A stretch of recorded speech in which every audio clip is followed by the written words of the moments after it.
Welcome back.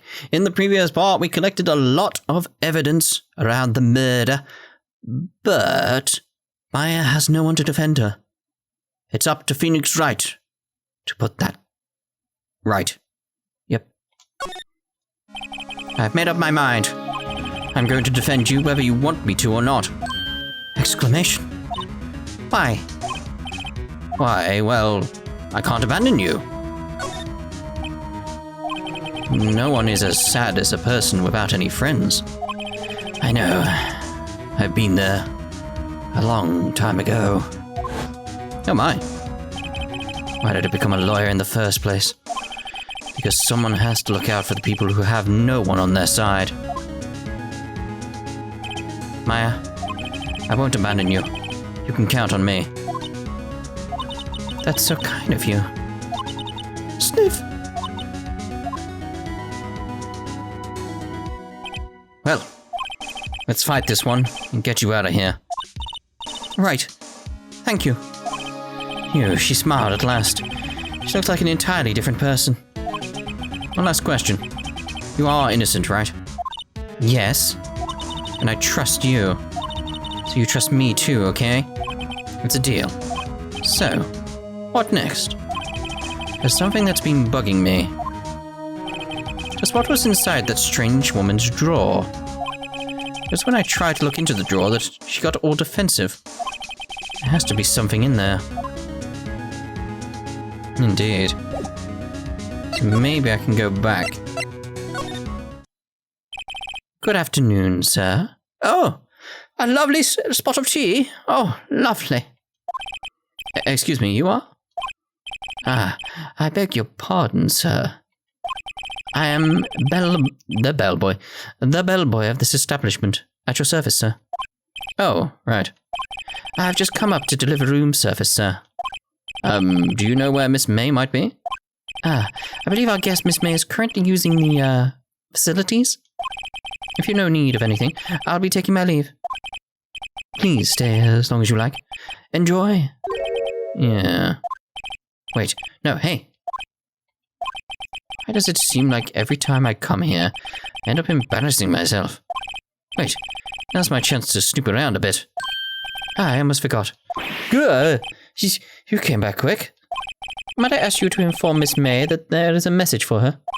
Please tell her that Mr. White, of Blue Corp phoned. Oh, right.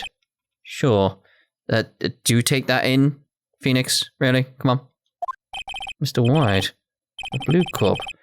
Where have I heard that name? White. That was his name. My sister told me. White was the name of the guy who ruined Maya and Maya's mother. Could it be a coincidence? No. Of course not. Straight away. There's a screwdriver sticking out of that half-open drawer. Now's my chance to see what's inside. What do we have here? A wiretap? What would a woman like her be doing with a thing like this? Wiretap added to the court record. There's definitely something suspicious about this Miss May. How would she have something like this in her hotel room? There's a story behind all this, I know it. Alright. I'll be using this bit of evidence in tomorrow's trial, that's for sure. For Maya's sake. I'll get to this woman's bottom. Wait, I mean, you know what I mean. Oh, bellboy? Still there?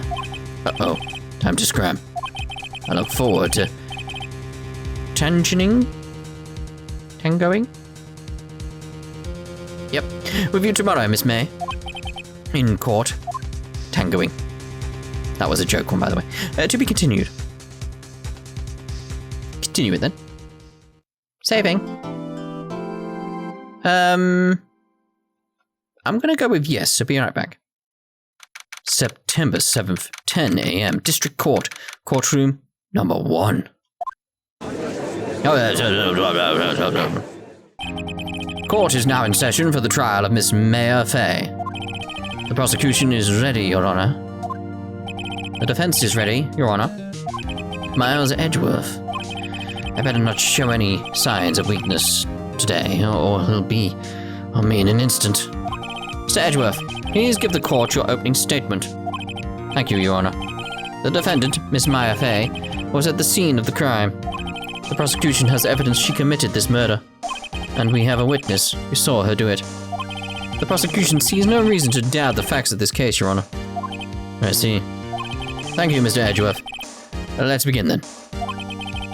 If we may call our first witness, Your Honor. The prosecution calls the chief officer at the scene, Detective Gumshoe. If that is his real name. Witness, please state your name and profession to the court. Sir, my name's Dick Gumshoe, sir. I'm the detective in charge of homicides down at the precinct, sir. Detective Gumshoe, please describe for us the details of this murder. Very well, sir.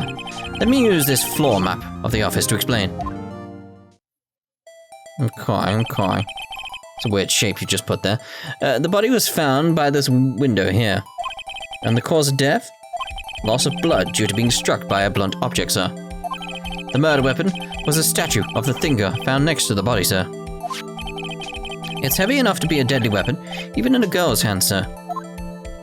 The court accepts the statue as evidence. They're still calling it a statue. Floor plans added to the court record. Now, detective. Yes, sir. You immediately arrested Mr. Maya Fey, who was found at the scene, correct? Can you tell me why? Yes, sir. I had hard evidence she did it, sir. Detective Gumshoe, please testify to the court about this hard evidence. Witness testimony.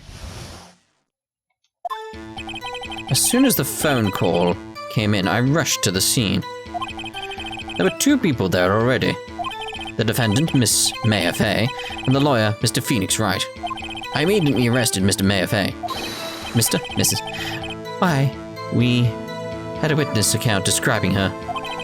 The witness saw Ms. Maya Fey at the very moment of the murder.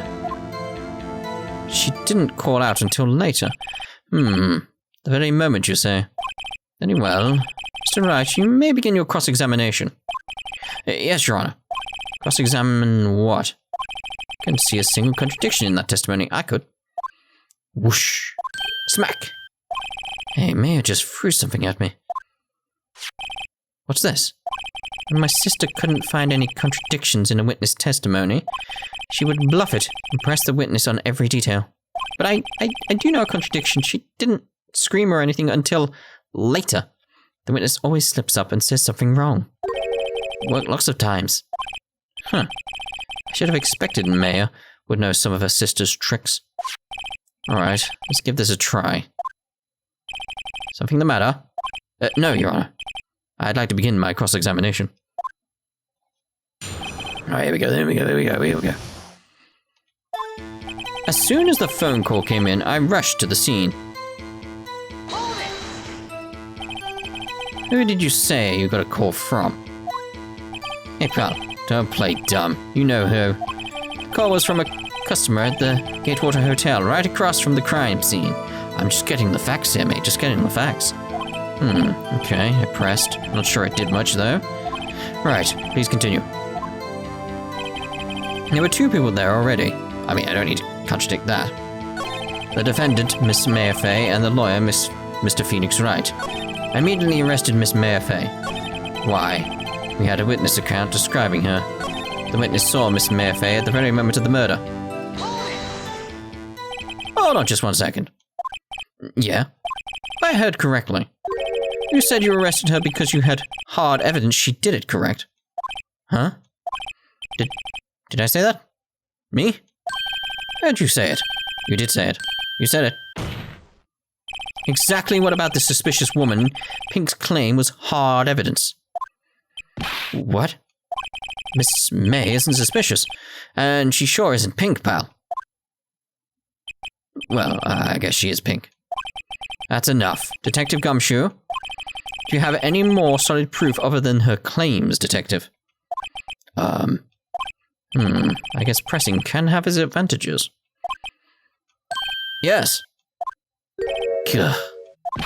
Sorry, I got the order of things mixed up in my testimony, Your Honor, sir. There was something I should have told you about first, Your Honor. Very well, Detective.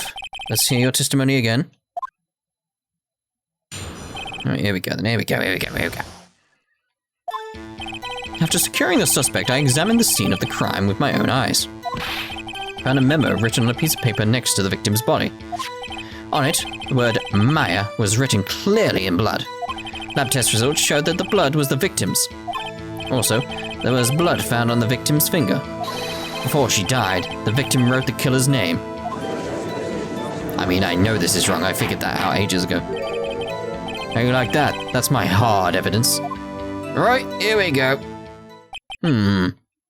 Before we begin cross-examination, I have a question for you, Detective. Your Honor? Why didn't you testify about this vital piece of evidence the first time? I know, I'm really embarrassed I forgot about it, Your Honor, sir. Try to be more careful. Very well, the defense may begin its cross-examination. Right, here we go, we know what we're doing here. After securing the suspect, I examined the scene of the crime with my own eyes.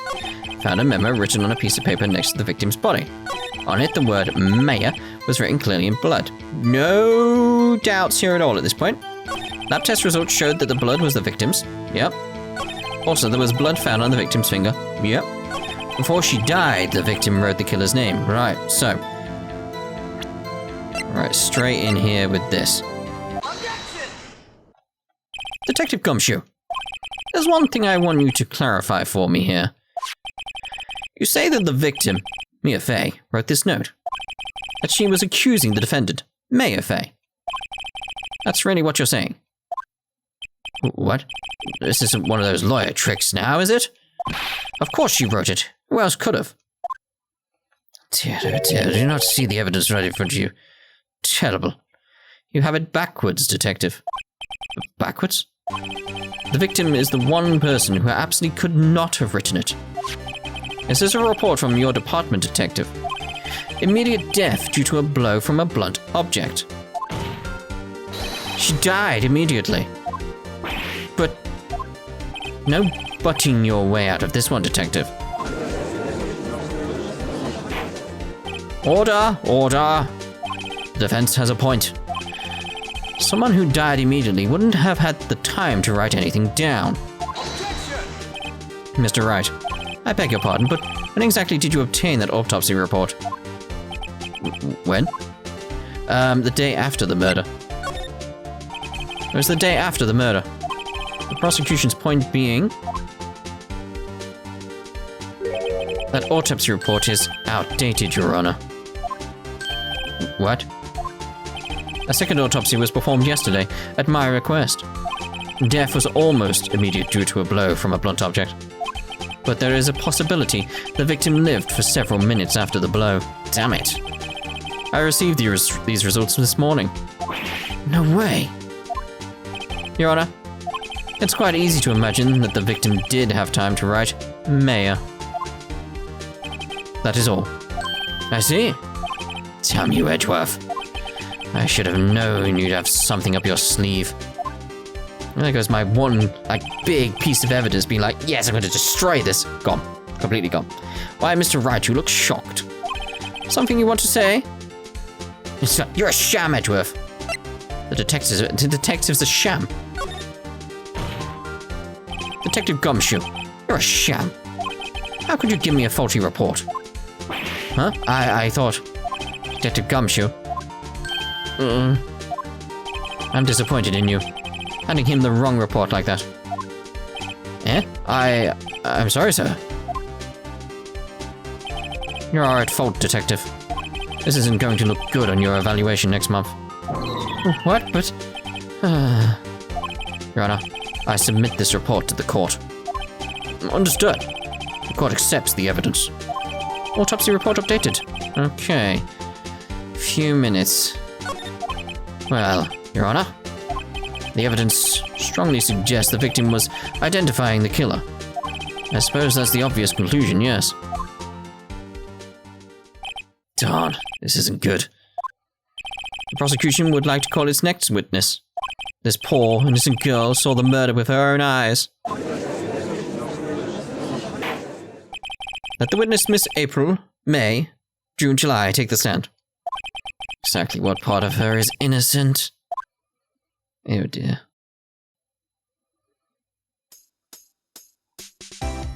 Witness, your name, please.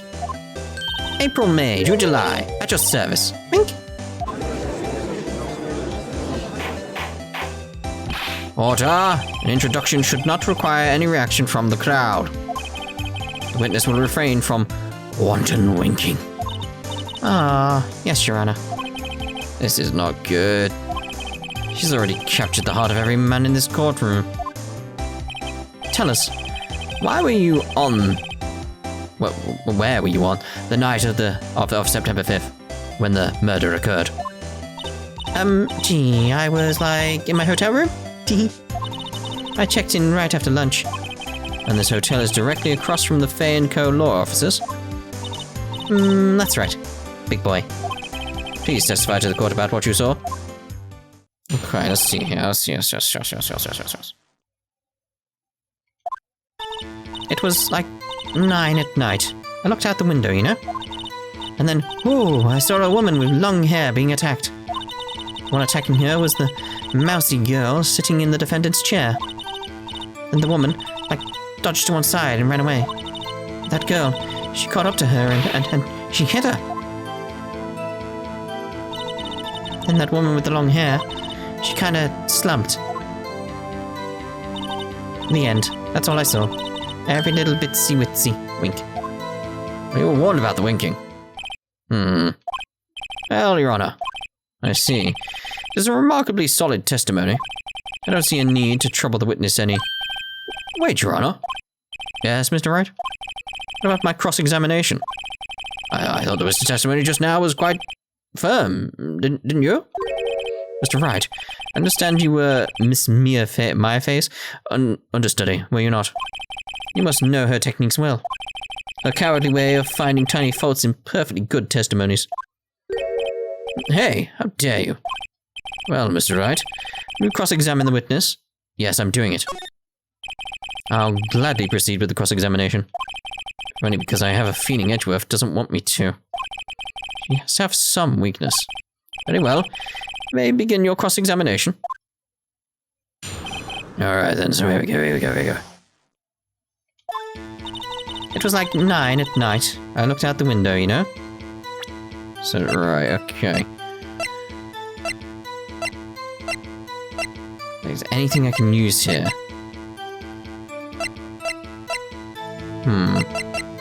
So, A. So, clearly, the, angle of the light is important for, what she would have seen and stuff like that. So, gotta bring that up at some point.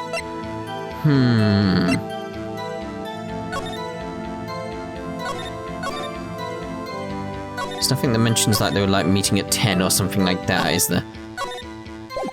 Okay. So I've got nothing in the evidence at this point. Right, okay. Then, I saw a woman with long hair being attacked. Okay, still fits. One attacking her was the mousy girl sitting in the defendant's chair. Then the woman, dodged to one side and ran away. That girl, she caught up to her and she hit her. That's it? It really jumps out as a contradiction. There's got to be something there somewhere. Maybe I'd better just press her on the facts of it.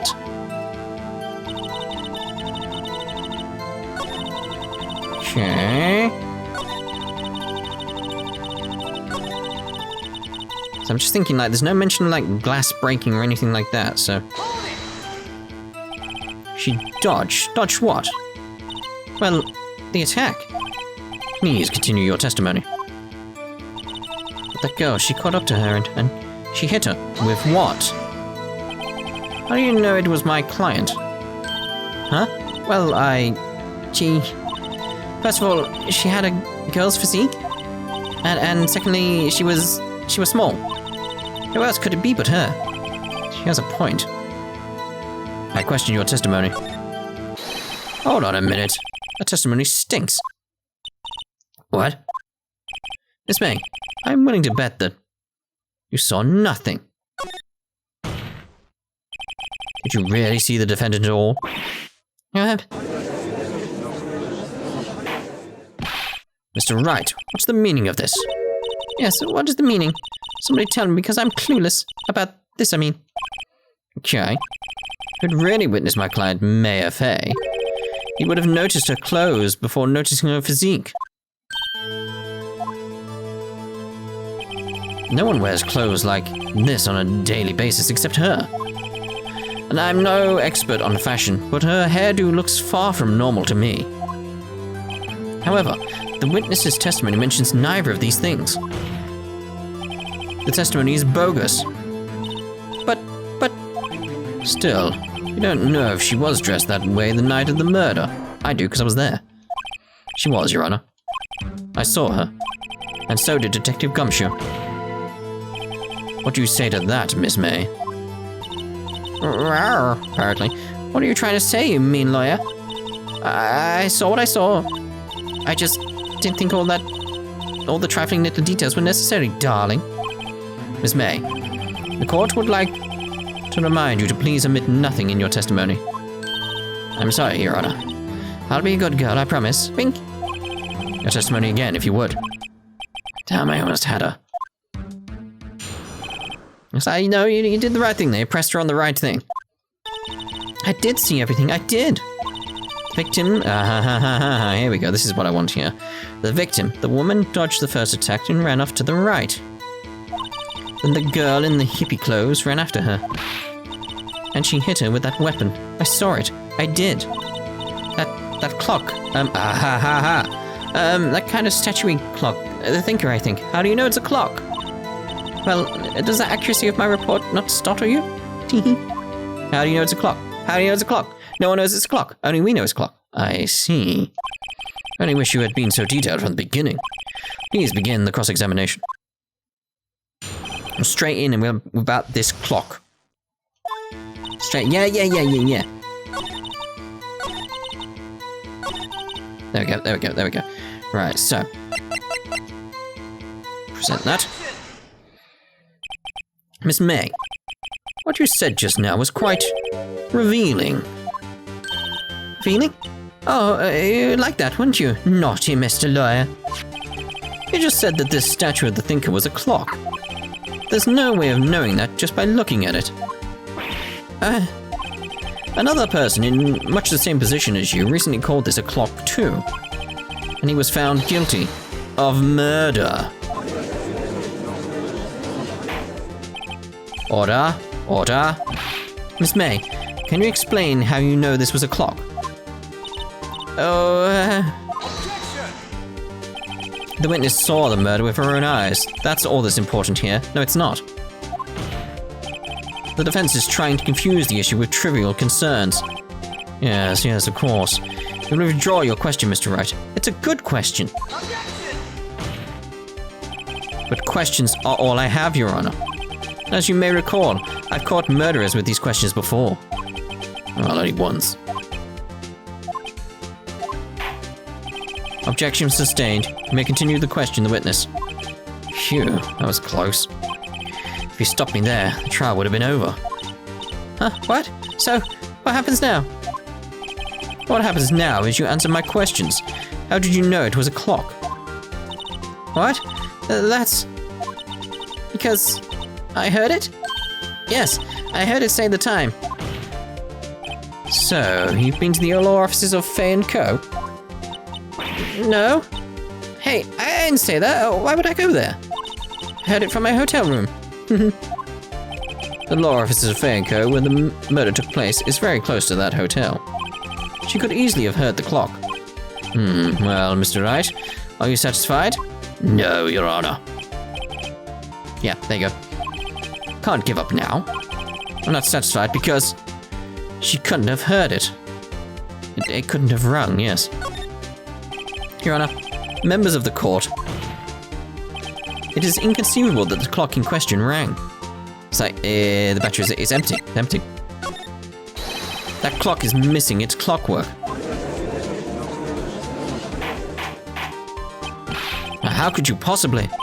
Just take a look right now.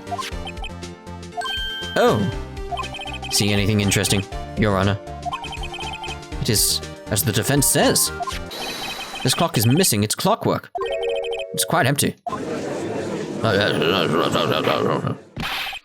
Mr. Wright, would you care to explain to the court the meaning of this? It is as you can see. The clock was empty. It couldn't have rung. Therefore, this witness is a big, fat liar. Fat? Well, Miss May. Tisk. What a show you put on for us, Mr. Wright. He knew the clock was empty. Somehow he knew. I'm afraid you've forgotten one thing, however.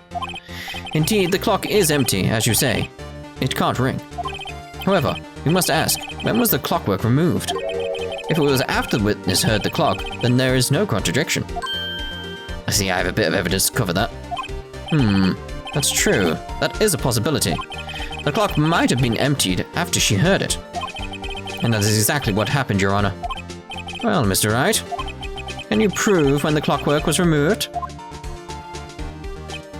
Oh, impossible, of course. I have proof. What? Wasn't it you who told me proof is everything? Well, I was listening. And now I'll show you the proof you like so much. The evidence that proves when the clockwork was removed is... It's just clearly the receipt. Conversation. It comes up here. It's like, let's say some blah, blah, blah, blah, blah, blah, blah. Clock isn't talking right now. Why is it not working? It's like, this was in the morning. It's like, there we go. Take that! Take a look at this. That's a very cute cell phone. Oh, you have a girly phone. Wait, this isn't my phone. Listen, this is the defendant's cell phone, and it contains a recording. A recording of a conversation she had with the victim on the day of the murder. Order! The defendant's cell phone? This wasn't brought to my attention. Perhaps Detective Gumshoe overlooked it. Good detective better remember he's up for our evaluation soon. Gotta say, I'm starting to feel bad for the big fella. Let's hear the conversation. So, you just want me to hold on to the thinker for you then? If you could. I should probably tell you, the clock isn't talking right now. Huh? It's not working? That's lame. I had to take the clockwork out, sorry. September 5th, 9:27 a.m. Your Honor, I think this makes it clear the clockwork was already gone by the time this was recorded. Which was well before the witness even arrived at her hotel. Well, Miss May, would you care to explain this to the court? Just how did you know that weapon was a clock? Well, isn't it obvious? I saw that clock before. What store was that again? I go to so many. Oops, I forgot. Wink. So the witness had seen it before. That would make sense. You were in the last trial, dude. Does the defense have any objections, Mr. Wright? I mean, I do. But, again, I'm going to end this part here, right now. And then we'll continue when I say yes, because it's obvious, because we know who made the damn clock. Like, really? You were in that trial. Do you not remember? Like, jeez. Anyway, we'll say yes in the next part. Ta-ta! For now.